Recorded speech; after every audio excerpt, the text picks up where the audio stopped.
Şeylece önümden alayım. Kulucuğumu yapayım. Saçımı yerinden boğayım. Yukarıcık çalkı. Alaca içinden de çöstük vereyim. Nizim kalayım. Ben çalkacık koyuvereyim. Ne yığmadık saçımızı. Ütüksüz atsız ansatçık gönce deyip çık çalk edelim. Kıynarak olacak.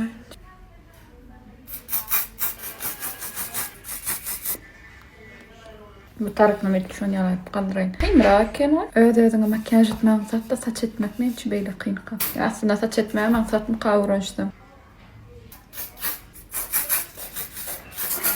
Ama çok kalmak oldum. Ay duak var mı? Duağımda kıyın kirleme. Saçımı yüzünden toğalap yığınayın. Malci bizi bilir. Şalala. Şunum da kıyın. Saçımı yüzümü bollum. Duağımda kıyın. Bu şeyle de odan çalalım. Şpil kalap çıkarır. Sabitleyelim. Anam yine tayin. Şimdi gidip çık koyunacağım neyse.